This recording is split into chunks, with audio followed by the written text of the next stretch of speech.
Welcome back to Vintage World. PT test 2 की और एक नए वीडियो में आप सभी का स्वागत है।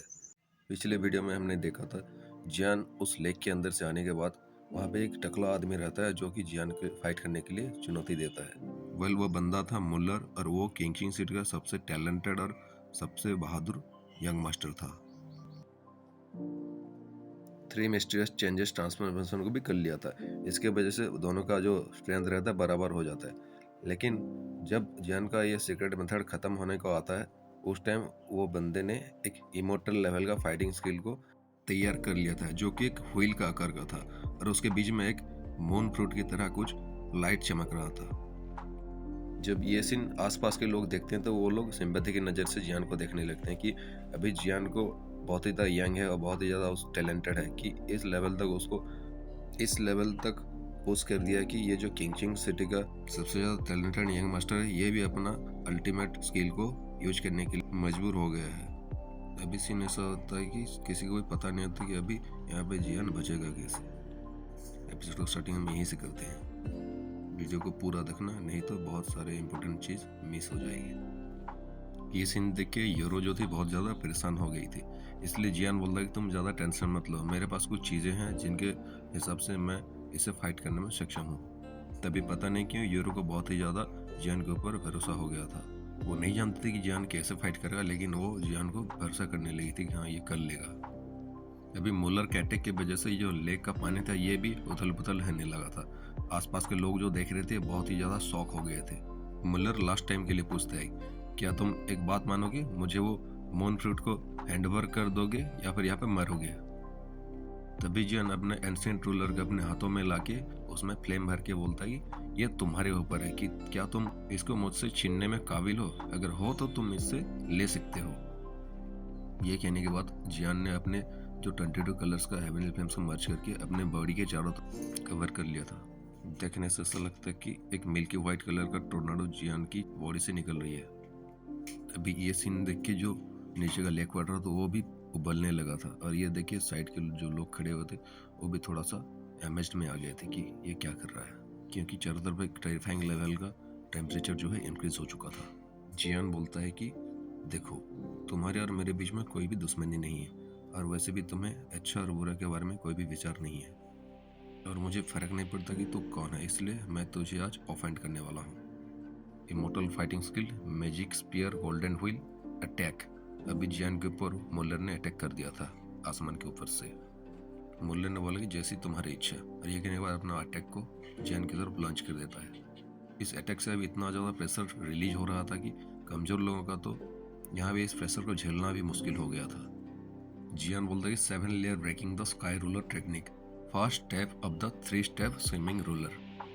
जियान ने भी अपना फाइटिंग स्किल के साथ डिफेंस करने का शुरुआत कर दिया था और ये अटैक जब करता है 7 breaking the sky ruler technique, वो जो लेक के पानी था वो हजारों मीटर के ऊपर पानी के खंभे ऊपर उठने लगते हैं जहाँ जहाँ से ये अटैक पास कर रहा था। जब जियान की फ्लेम का अटैक और उस मुल्लर का मैजिक स्पीयर का अटैक एक साथ कोलाइड होता है, वहाँ पे बहुत ज़्यादा बड़ा धमाका होता है। शांत बैठा लेक का पानी और भी ज़्यादा ट्रिबुलेंट हो गई थी क्योंकि जियान ने यहाँ पे खुद को ज़बरदस्ती इस मुल्लर से पंगे लेना चाहा है, तो इसका तो आउटकम आना ही था। जियान का चेहरा थोड़ा सा पेल पड़ चुका था, उसके होठों के साइड में जो खून रहता है उसको पोंछ के साफ कर देता है। वो सोचता है कि अभी फुल स्ट्रेंथ के साथ फाइट करना पड़ेगा। अभी जियान अपने मुंह में से कुछ मंत्र पढ़ने लगता है और उसका हैंडसिल को चेंज करने लगता है। देखते देखते उसके सर के ऊपर एक अटैक बनने लगता है जो कि कोई सोल का अटैक था। ये अटैक को बनाते बनाते जियान के सर में थोड़ा झुनझुनी महसूस होती है, लेकिन वो अपना दांतों को मिस के ये अटैक को पूरी करने लगता है। जब ये सोल अटैक पूरी तरह से तैयार हो जाता है तब वहाँ पे चारों तरफ एक खतरनाक लेवल का सोल पावर रिलीज होने लगता है। ये देख के मुल्लर का जो दिमाग होता है वो झंझना जाता है। वो सोचता है कि ये क्या, ये तो एक सोल अटैक है। और वो अभी जैसे तैसे करके सराउंडिंग का स्पिरिचुअल एनर्जी को इकट्ठे करके अपने फाइटिंग स्किल को स्ट्रेंथफुल बनाने की कोशिश कर रहा था। जब ये देखता है कि जियान ने उसकी तरफ एक सोल अटैक को शूट कर दिया, वो सोचता है कि ये तो बहुत ही ज़्यादा मुश्किल होगा। वो जानता था कि ये सोल अटैक बहुत ज़्यादा पावरफुल है, ये मुझे लगा तो मैं बहुत ही ज़्यादा कमज़ोर हो जाऊँगा और इससे जो डैमेज होगा वो तो अलग ही लेवल का है। लेकिन कुछ कर पाता मुल्लर, इससे पहले उसका सोल अटैक आके उसे टकरा जाता है पुछ साउंड के साथ। मुल्लर के अंदर से इंजरी आ गई थी, वो अपने मुंह से खून फेंकता है। अभी मुल्लर खौफ के साथ जियान की तरफ देख रहा था। लेकिन वो देखता है कि जियान बहुत ही ज़्यादा काम है। वो एक एविल स्माइल के साथ जियान एक 23 कलर का सुंदर सा जो लोटस रहता है वो मुलर के पास शूट कर देता है। भड़वे, तू मुझसे चुनौती देने आया था ना, ले अब ये खा। जब ये एंग्री बुद्धा लोटस उस मोलर से टकराया था, वो बहुत ही ज़्यादा दूर जाके गिरता है और उसका मुंह से खून फेंकने लगता है। वो हजारों मीटर तक ऐसे घिसटते हुए चले जाता है। अभी वो अफसोस कर रहा था कि मैं बहुत ही ज़्यादा रूथलेस था, और मुझसे ज़्यादा रूथलेस था ये जो सामने वाला जियान है। क्या ही इसका टेरिफाइंग पावर है, इसका जो फाइटिंग स्किल है क्या ही ज़्यादा टेरिफाइंग लेवल का है। इस बार मुल्लर को समझने में गलती हो गई थी, क्योंकि वो जियान को बहुत ही ज़्यादा कम मांग रहा था। शायद उसको जियान के साथ हेड ऑन फाइट नहीं करना था। वैसे हमें तो पता ही है, जियान के साथ जो ऐसे फाइट करता है वो ऐसे ही ट्रबल में खुद को पाता है। अभी सभी की नज़र जियान के ऊपर टिकी है, तो वो कहते हैं कि ये बहुत ही ज़्यादा खतरनाक बंदा है। इसने अपनी 3 स्टार डोडिका शुरुआती लेवल की पावर से एक 3 स्टार डोडिका मिडिल लेवल के बंदे को हरा दिया है। ये बहुत ही ज़्यादा टैलेंटेड है। अभी जब सब लोग जियान की तरफ देखते हैं तो उनकी आंखों में एक रेस्पेक्ट देखा जाता था। वो सोचते हैं कि ये बैटल का रिजल्ट डिसाइड हो चुका है और जियान यहाँ पे जीत चुका है। अभी मुलर का एक फॉलोअर जो कि खुद भी एक टकला था, वो मुलर के पास जाके बोलता कि यंग मास्टर आप ठीक तो है ना। उस बंदे ने मुलर को बहुत ज़्यादा स्पीड से चेस किया था और मुलर के पास आके खड़ा हो गया था। वो देखता है कि मुलर इस बार बहुत ही ज़्यादा बुरी तरह से पिटा है दूसरों के हाथों से। मुलर का इस हालत को देख के कोई भी बता सकता है कि ये बहुत ही ज़्यादा ख़राब सिचुएशन में है। वो एक कोमा में तो नहीं था, लेकिन वो बहुत ही ज़्यादा फायरी हॉट आंखों से जियान की तरफ देखने लगता है और बोलता है कि चलो हम यहाँ से चलते हैं। अभी मुलर बोलता है कि हम यहाँ पे अपना जो ग्रेट फॉर्च्यून है उसको कंटिन्यू नहीं कर सकते।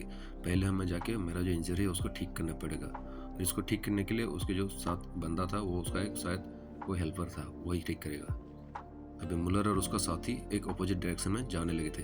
जियान ये देखता था और वो रोकना भी कोशिश नहीं करता, क्योंकि अभी ये सिचुएशन नहीं है कि जियान को लाइफ एंड डेथ सिचुएशन का फाइट करना पड़ेगा।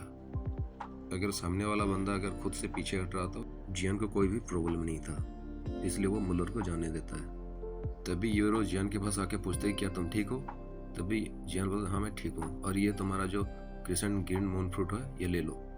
अपने स्टोरेज रिंग में से 3 क्रिसेंट ग्रीन मून फ्रूट को निकाल के यूरो को दे देता है। यही वो चीज़ है जिसकी वजह से इतना ज़्यादा बवाल यहाँ पर मचा हुआ है, और ये यूरो का फैमिली का एंशिएंट टाइम से कुछ रिलेशन है। और ऐसा नहीं है कि ये दूसरे किसी काम नहीं आ सकती, ये बहुत ही ज़्यादा खास और बहुत ही ज़्यादा रेयर चीज़ है।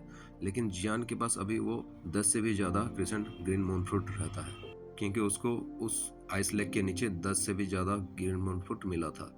लेकिन यहाँ पे यूरो को 3 ही बहुत ही ज़्यादा काफ़ी था, इसलिए बाकी को जो 7 फ्रूट है वो जियान अपने पास रख लेता है और वो यूरो को नहीं बताता। अभी यूरो वाकई में बहुत ज़्यादा सरप्राइज्ड फील करती थी कि जियान देखने से बहुत ही ज़्यादा काम और सिंपल दिखाई देता है, लेकिन अपने अंदर बहुत चीज़ें छुपा के रखी है। और मुलर जिस आदमी को हराने के बाद भी यहाँ पे बहुत ही ज़्यादा काम और रिलैक्स दिखाई दे रहा है। थोड़ा सा रेस्ट करने के बाद जियान बोलता है यूरो चलो हम चलते हैं इस खंडरों की डीप रीजन में और भी सारे ट्रेजर्स को ढूंढने के लिए। जब यहाँ पे जियान का और मुलर का फाइटिंग खत्म हो चुका था, यहाँ पे जो लोग तमाशे देखने के लिए रुके हुए थे वो भी एक के बाद एक डिसअपेयर होने लगे थे। वो जानते थे कि जियान ऐसा बंदा है कि जिसके साथ मैच नहीं किया जा सकता। मन ही मन में वो सोचते कि इसके साथ हमें पंगे लेने का औकात नहीं है। अभी जियान स्काई के ऊपर सस्पेंडेड होके अपना जो चारों तरफ का स्पिरिचुअल एनर्जी है उसको एक थ्रेड की तरह धागे तरह अपने शरीर में खींच के अपनी सोल पावर को रिप्लेनिश कर रहा था।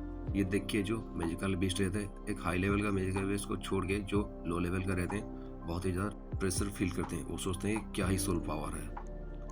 अभी यूरो भी बहुत ज़्यादा सरप्राइज हो गए थे। वो देखते कि जियान उसके सामने जो बैठा हुआ है वो स्पिरिचुअल एनर्जी को एब्जॉर्ब कर रहा है और अपने अंदर की सोल पावर को इंक्रीज कर रहा है, क्योंकि यूरो को पता था कि ये जो बंदा है सामने ये एक एल्केमिस्ट है और ये एल्केमिस्ट एसोसिएशन से बिलोंग करता है। और क्योंकि उसने यूरो के पिताजी को हील करने में मदद किया था, उसकी वजह से यूरो के मन में भी उसके लिए इमोशन जाग गया था। जब जियान ये बात को नोटिस करता है पहले, तब वो सोचता है कि नहीं ऐसा नहीं होगा। शायद वो सोच रहा होता है कि ये शायद उसका फादर को ट्रीट किया इसकी वजह से ये बहुत ही ज़्यादा मुझे ग्रेटफुल फील करता है और इससे ज़्यादा शायद कुछ नहीं होगा।